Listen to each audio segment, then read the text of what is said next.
할렐루야. 한 주간 평안했습니까? 오늘은 맥주 감사절입니다.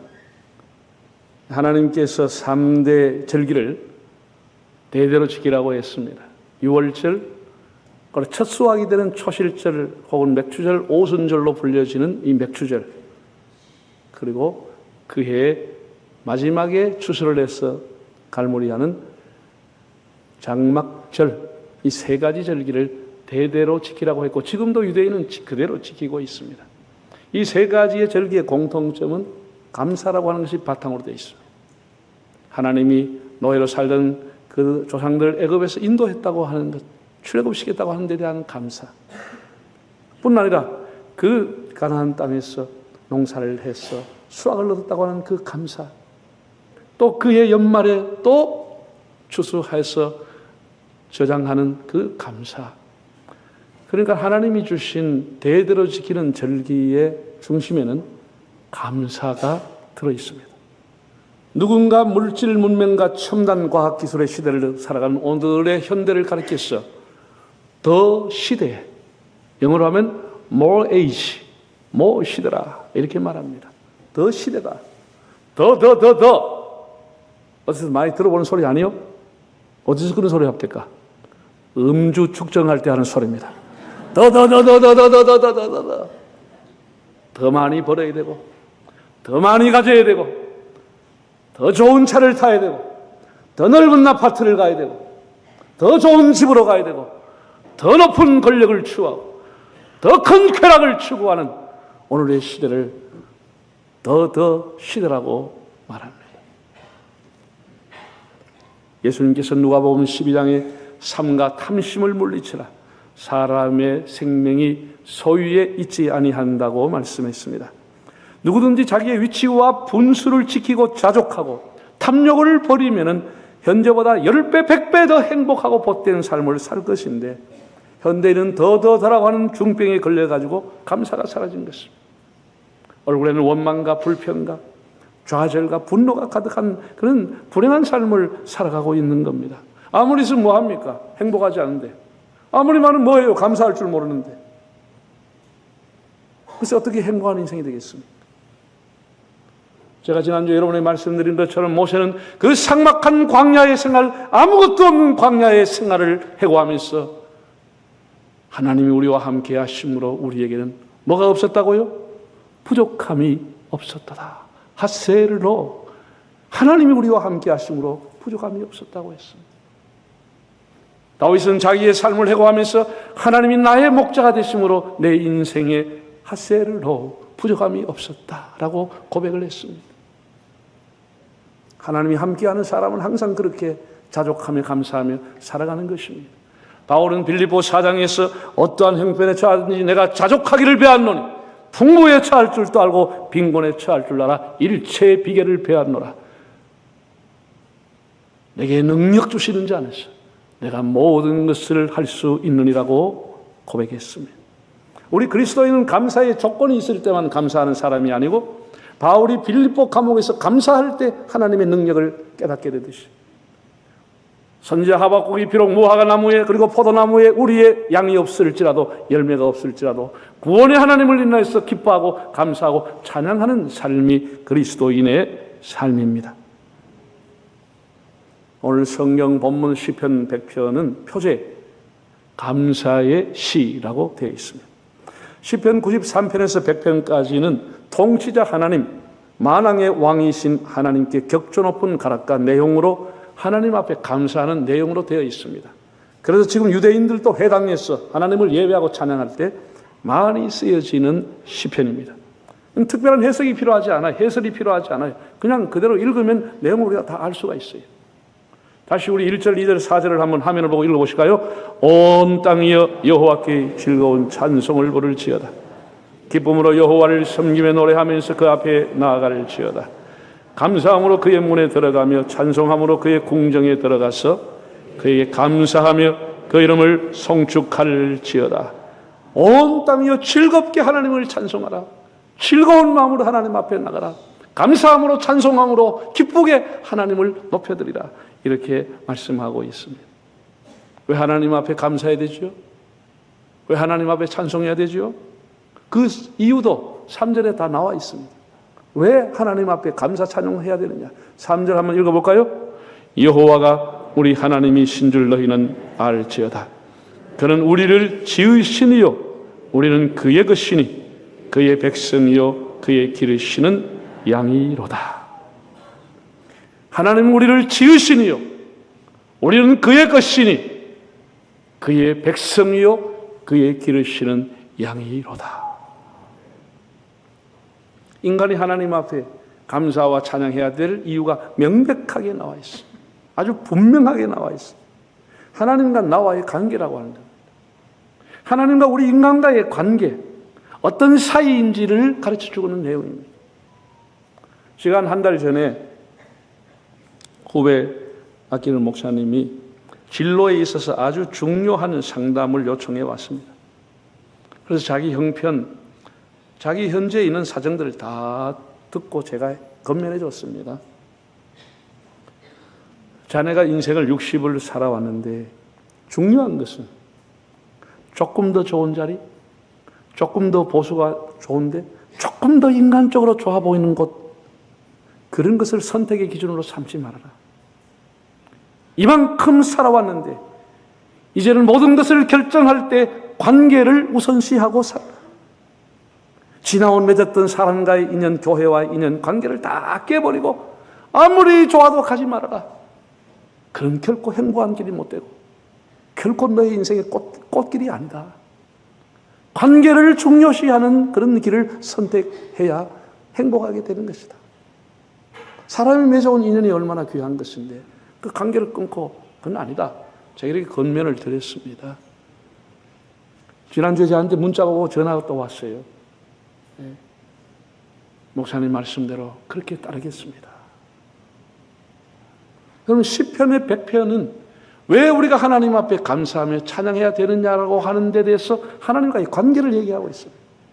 하나님과 나와의 사이가 어떤 사이냐라는 것입니다. 이 하나님과의 관계가 깨어지면 모든 것을 다 잃어버리고 마는 것입니다.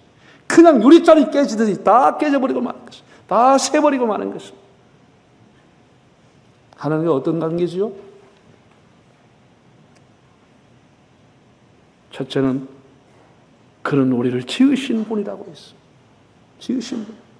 한번 따라할까요? 하나님은 나를 지으셨습니다. 하나님은 나의 창조주입니다. 하나님과 나의 사이의 관계라고 하는 것은 하나님은 창조주요, 나는 그가 지음받은 피조물이라고 하는 것이죠. 이게 명확하게 신앙 고백이 돼야 그 사람의 삶이 하나님과의 복된 관계가 유지가 되는 겁니다. 그는 우리를 지으시니요. 그래서 하나님을 찬양하고 감사하는 것입니다. 여러분, 하나님을 떼어놓고 사람만 생각할 수 없잖아요. 아무리 당신이 대단해도 부모를 떼어놓고 당신이 혼자 존재할 수는 없는 겁니다. 우리가 하나님 떼어놓고 내 혼자, 사람 혼자, 내 혼자 있을 수가 없는 겁니다. 하나님은 한 사람 한 사람을 다 하나님의 작품으로, 걸작품으로 지으셨고 하나님 보시기에 좋았더라고 했습니다. 인체를 연구한 학자들은 공의하는 말이 너무나 인체가 정밀하고 세밀한 조직으로 유기적인 연합으로 상호작용을 하고 있다. 연구하면 연구할수록 하나같이 인체는 신비하고, 신비라고 하는 말은, 미스터리라고 하는 것은 설명할 수 없는 것입니다. 인체는 신비한 것이다. 장기도 신기한 것이다. 요 안에 내부에 있는 피와 모든 것이 상호작용을 한다고 하는 것 자체가 신비한 것이다. 그렇게 얘기합니다. 네. 누군가 설계했고 누군가 만들었다. 그런 얘기죠. 뭐 우연히 저절로 사람이 커가면서 필요에 따라 생겨지는 것이 아니고 태아에서 태어나서 한 살도 안 된 그 어린아이가 모든 장기를 100% 다 갖추고 살아가는 것입니다. 크면서 조금 더 장기가 커질 수는 있겠지만 100% 있는 그대로를 가지고 살아가는 것입니다. 완벽한 사람으로 태어나는 것입니다. 신비하죠. 만든 분이 있다는 것이죠.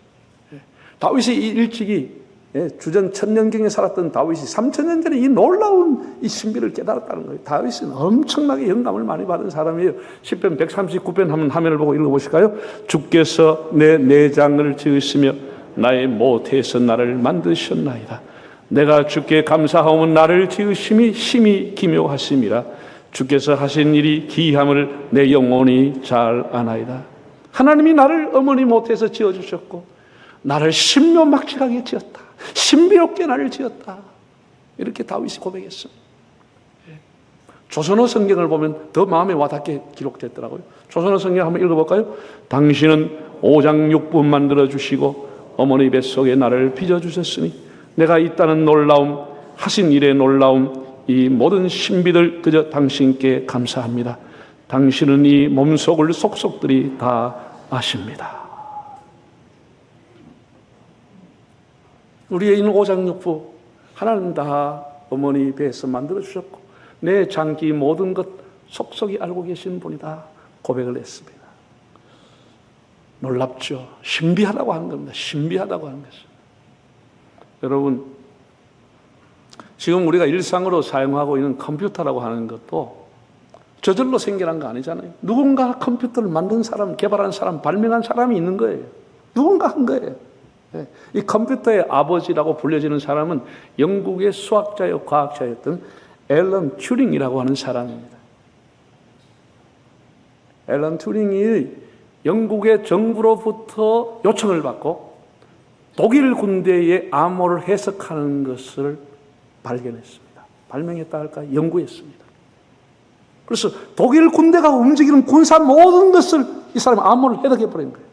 그래서 전쟁이 빨리 끝이 나게 됐고 그 전쟁이 빨리 끝남으로 1000만 명 이상의 목숨을 구한 사람이 컴퓨터를 만들었던, 시초로 만들었던 컴퓨터의 아버지인 튜링이라고 하는 사람.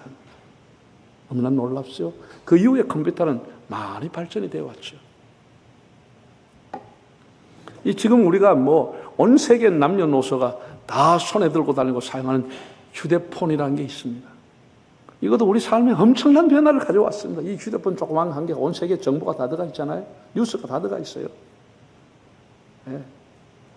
이 휴대전화의 아버지, 미국의 모토로라 개발 부장이었던 마틴 쿠퍼라고 하는 사람이 1973년도에 개발했습니다. 유선이 아니고 무선으로 멀리 떨어져 있으면서 서로 통화가 될 수 있는 놀라운 일입니다. 전파를 통해서 놀라운 일입니다. 마틴 쿠퍼라고 하는 사람이 휴대전화의 아버지입니다. 그 이후에 많이 발전이 되어 왔죠. 여러분, 지금은 정말 두려운 마음으로 우리가 지켜보고 있는 것은 앞으로 AI의 시대, 챗 GPT의 시대가 도래했습니다. 앞으로 우리 세상을 어떻게 바꿀지 아무도 가늠할 수가 없습니다. 문명사에 엄청난 전환기를 가져올 인공지능 시대가 왔습니다. 완전히 우리 삶을 바꿔놓습니다. 상상을 초월합니다. 이 AI의 아버지가 구글의 부사장 제프리 힌턴 박사입니다. 이 힌턴이 얼마 전에 구글 회사를 떠나면서 남긴 말입니다. 악의적인 사람들이 AI를 사용할 때 인류에는 큰 재앙이 다가올 것이다. 그러면서 이 사용을 제한시켜 줄 것을 개발자가 제의를 했습니다. 사용 범위를 제한해달라는 것입니다. 악의적인 사람의 손에 이 AI가 들어갔을 때 엄청난 대형 재난이 일어날 수 있다. 이걸 경고했습니다. 엄청난 앞으로 변화를 가져올 게 AI 챗 GPT라고 하는 겁니다. 지금 스마트폰 이상으로 변화가 옵니다. 상상을 초월합니다. 이 모든 것에 창시한 사람, 만든 사람, 제조한 사람, 아버지가 있습니다. 집마다 지은이가 있듯이 빌딩마다 건축주가 있듯이 우리 한 사람 한 사람을 하나님이 지으셨습니다. 두 번째는 3절에 나와 있어요. 3절 한번 읽어보실까요? 여호와 우리 하나님이 신줄 너희는 알지어다. 그는 우리를 지으신 이요 우리는 그의 것이니 그의 백성이요 그의 기르시는 양이로다. 우리는 그의 것이라기 때문에 하나님 송축하는 것입니다. 하나님과의 관계는 한번 따라할까요? 하나님은 나의 소유주, 나의 주인. 이 하나님과 나와의 관계인 것입니다. 나에 있는 모든 은사, 재능, 능력, 모든 것이 위로부터 하나님으로부터 온 것입니다. 이것을 인정하는 것이 믿음이라고 하는 것입니다. 하나님은 우리를 가르쳐서 너는 나의 것이다. 나의 소유다. 좀 더 바울은 결정적으로 예수님의 피로 너를 샀다라고 말했습니다. 고린도서 6장에 있는 것을 한번 읽어보실까요? 너희 몸은 너희가 하나님께로부터 받은 바 너희 가운데 계신 성령의 전인 줄을 알지 못하느냐? 너희는 너희 자신의 것이 아니라 값으로 산 것이 되었으니 그런즉 너희 몸으로 하나님께 영광을 돌리라. 그런즉 너희가 먹든지 마시든지 뭘 하든지 다 하나님의 영광을 위해서 하라. 예수 그리스도가 십자가를 지어서 피를 흘려주심으로 그 피값으로 너희를 샀다라고 하는 것입니다. 하나님의 소유로 샀다라는 것입니다. 그래서 그 몸으로 하나님을 영화롭게 하는 삶을 살아라고 권면하고 있습니다. 우리는 내 안에 있는 모든 것이 하나님으로부터 왔다는 고백을 해야 됩니다. 내가 내 인생의 주인이고 핸들링 할 수 있으면 내 뜻대로 다 세상이 되어져야 될 것 아닙니까? 여러분 뜻대로 되는 일은 뭐가 있습니까? 사람 뜻대로 되는 일은 없습니다. 하나님의 뜻대로 되어질 것뿐입니다. 그분이 우리의 주인이기 때문에 우리는 일생 하나님 앞에 빚진 자로 하나님의 것을 받아서 살아가는 생애에 불과한 것입니다. 세 번째는 하나님과의 나와의 관계라고 하는 것은 나는 그의 백성이요 그의 기르시는 양이로다. 백성이라고 하는 것은 하나님은 나의 통치자, 나의 왕이라고 하는 의미입니다. 내가 양이라고 하는 것은 하나님은 내 인생의 선한 목자이심을 고백하는 것입니다. 얼마나 귀한 일인지 모릅니다. 여러분, 양이라고 하는 것은 목자가 없으면 방황하다가 결국은 맹수의 밥이 되는 거예요. 목자가 이끌어주고 목자가 먹여주고 목자가 보호해주는 겁니다. 여러분, 이렇게 과학이 발달하고 물질 문명이 발달하면은 아이러니하게 온 인류가 불안해하는 거예요. 우리 대한민국이 지금 불안이라고 하는 이 불안병이 오늘 우리나라를 덮고 있어요. 사람이 불안할 때일수록 이 사람의 어떤 근심, 불안의 심리를 이용하여서 되는 장사가 보험이라고 하는 거예요. 불안해서 보험 드는 거예요. 불안하기 때문에 보험 드는 거예요. 우리나라 국민의 75% 이상이 의료 실비보험 다 들었다는 거예요. 불안하니까 들은 거예요. 한 달에 5만 원, 10만 원 주면서 왜 듭니까? 불안하니까 들어놓는 거예요. 불안하니까. 불안의 심리. 앞으로 계속 잘 될 거예요. 갈수록 불안하니까. 두 번째는 사람들이 연대합니다. 연대하고 조합을 만들고 연동을 하고 네트워크를 형성하는 거예요. 불안하니까 끼리끼리 모이는 거예요. 지식인들끼리 모이고 노동자들끼리 모이고 다 끼리끼리. 옛날에는 우리가 뭐 노동조합이라고 하는 게 별거 없었어요. 우리나라의 가장 강력한 조합, 강력한 연대가 해병전후회입니다. 아시죠? 곳곳마다 뻘건 거 해놔놓고 막 그 기수가 다 있어가지고 막 나이도 관계없고 기수별로 가면 다 서열이 다 정해져 있어요. 전국적으로 해병전후회가 대단합니다. 옛날부터 있었어요. 그리고 뭐 농민들이 모이는 농민조합, 뭐 수산업 하는 사람들, 그리고 노동하는 사람 노동조합, 별로 그 외에는 크게 내 기억이 나는 게 별로 없어. 지금은 완전히 달라요. 모든 게 다 연대야. 고추 농사는 고추끼리 연대, 토마토는 토마토끼리 연대, 수박은 수박끼리 연대, 참외는 참외끼리 연대, 실파는 실파끼리, 쪽파는 쪽파끼리, 대파는 대파끼리. 수백 가지 조합이 수백 가지 감당해야 하는데, 떫은 감 조합, 홍시 조합, 단감 조합, 반홍시 감. 예? 정규직, 비정규직, 교수, 학생, 직원들 수 없는 조합을 만들어요. 버스가 똑같은 거 아세요? 아니에요. 버스는 버스대로, 화물차는 화물차대로, 지하철은 지하철대로, 또 KTX는 KTX대로. 또 기차 또 뭐 있지? STR은 STR. 수백 개를 만들어가 조합을 만들었어요. 조합. 기가 막혀요, 기가. 우리나라만큼 이렇게 끼리끼리 만들어 놓는 이유가 뭐예요? 우리가 연대해야 이익을 챙길 수 있다는 것이죠. 우리가 연대해야 무시당하지 않고 우리 이권을 쟁취할 수 있다는 것이죠. 얼마나 기가 막힙니까? 그래서 그 조합이 뭐야? 뭉치자, 하되라, 치게라, 박살내라! 하는 거 아니요? 그래가 좋은 게 뭐 있어? 사람들마다 적대감만 생겼지. 분노심만 일으켰지. 증오심만 일으켰지. 우리한테 행복했었습니까? 무슨 유익이 있었습니까?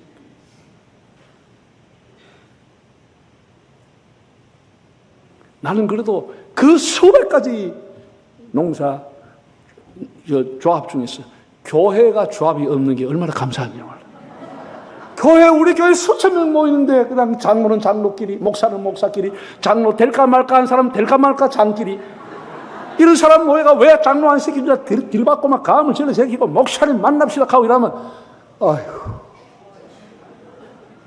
목사도 모여가지고 생존권을 보장하라, 새벽기도 하지 말라 이러면 어떻게 할 거예요? 어? 우리도 잠 좀 자자 이러면 어떻게 할 거예요? 8시간 이상 수당 지급해라 그러면 어떻게 할 거예요? 교회가 그게 없다는 게 얼마나 감사한지 몰라. 온 세상이 다 만들어놨어. 조금만 방구 끼는 사람은 다 만들었어. 조합을 다 만들어놨어. 한번 보라고, 가보라고, 생각해보라고. 그게 나라가 잘 돼요? 행복해요? 그걸 네트워크라 그래. 사람과 사람의 손을 잡고 그물을 만들고 해서 네트워크라 그래. 우크라이나가 왜 전쟁이 났습니까? 여러분, 유럽이라고 하는 EU라고 하는 경제 공동체를 만들었습니다. 오래전에 만들었습니다. 경제적으로 서로가 약한 나라끼리 모였습니다. 그게 체코라든지 헝가리 같은 나라가 모였습니다. 그러다가 점점 범위를 타면서 영국이 들어오고 독일이 들어오고 그리고 프랑스가 들어오면서 EU라고 하는 하나의 경제 공동체에서 느슨한 정치 공동체가 되어버렸습니다. 국경 없애버렸습니다. 비자 없애버렸습니다. 서로가 왕래하게 됐습니다. 아주 환율이 아주 낮은 사람도 똑같은 유로라고 하는 돈을 가지고 사용할 수 있도록 해주었습니다. 그게 나토라고 하는 군사 협정이 되어 있습니다. EU에. 그러니 우크라이나라고 하는 나라가 나토라고 하는 군사 협약에 가입하려고 하니 러시아의 푸틴이 레드라인을 설정하고 안 된다. 택 밑에 미군 기지가 온다고 하는 것 용납할 수 없다라고 했지만 우크라이나 계속해서 그쪽을 문을 두드리는 동안 미사일이 떨어져 버린 것입니다. 전쟁이 시작된 것입니다. 사람과 손을 잡으려고 하다가 이렇게 온 세계가 지금 낭패를 벗버린 것입니다. 사람과의 네트워크 이렇게 위험한 것입니다. 우리 모든 금융상품 연동되어 있습니다. 온 세계와 지금 다 연동상품, 파생상품이 되어 있습니다. 미국 한 나라만 휘청거리면 온 세계가 휘청거리게 되어 있습니다. 사람과의 잡은 손, 사람과의 네트워크 이렇게 위험한 것입니다. 우리 하나님을 믿는 사람은 하나님과의 네트워크가 될 수 있기를 바랍니다. 하나님의 손을 잡지 않으면 불안한 것입니다. 하나님만이 안전한 것입니다. 베드로가 물에 빠져 죽어갈 때 마태복음 14장에 보면 베드로가 부르짖었어. 주님 저를 구해 주십시오. 저를 살려 주십시오 했을 때 성경에 보면 예수께서 손을 내밀어 그를 붙잡아 주셨다고 했습니다. 하나님과의 네트워크에 대해서 하나님의 손이 여러분의 손에 맞닿을 수 있기를 바랍니다. 하나님만이 우리의 피난처요, 하나님만이 우리의 능력이 되십니다. 사람이 살아보고자 서로 연대하지만 그 딱 그물이 찢어지는 것입니다. 주는 나의 큰 능력, 주는 나의 큰 소망, 내가 항상 영원히 주님만을 섬기리. 아멘 좀 크게 하면 안 돼? 지가 와서 불러봐라 되는 거 안 되지. 쉽지 않다니까. 여러 사람 보고 있는데. 할렐루야. 다시 하겠습니다. 주는 나의 큰 능력, 주는 나의 큰 소망, 내가 항상 영원히 주님만을 섬기리. 할렐루야. 우리의 큰 능력이신 하나님을 섬기는 거예요. 일생토록 하나님과의 그 관계 속에 살아가는 거예요. 너는 나의 양이다. 하나님 나의 선한 목자입니다. 나는 당신의 백성입니다. 당신은 나의 킹입니다. 이렇게 고백하며 살아가는 거예요. 하나님과의 관계 속에서. 마지막으로 성경 기절 두 절을 이사야를 통해서 한번 보겠습니다. 이사야 43장 7절 내 이름으로 불려지는 모든 자 곧 내가 내 영광을 위하여 창조한 자를 오게 하라. 그를 내가 지었고 그를 내가 만들었느니라. 이 백성은 내가 나를 위하여 지었나니 나를 찬송하게 하려 함이니라. 하나님 우리를 찬송하기 위해서 만들었다고 그랬습니다. 하나님의 영광을 위해서 우리를 창조했다고 그랬습니다. 사랑하는 형제 자매 여러분, 오늘 맥주 감사절을 보내면서 하나님과의 관계, 하나님과의 사이를 다시 한번 성찰하시기를 바랍니다. 도대체 하나님 나와 어떤 관계라고요? 하나님은 창조주, 나는 피조물이라고 합니다. 하나님 아버지가 나를 지으셨다고 합니다. 나는 하나님의 소유라고 하는 것. 나는 하나님이 나의 주인이라고 하는 것. 그걸 고백하며 살아가는 것입니다. 마지막 세 번째는 하나님은 나의 왕이시오 나는 백성이요. 하나님은 나의 선한 목자요 나는 그의 양으로 살아가는 것입니다. 그것이 하나님과의 네트워크 속에서 가장 안전한 길인 것입니다. 여러분의 삶에 한 주간 감사가 넘치는 하나님과의 네트워크가 형성되는 축복이 있기를 바랍니다.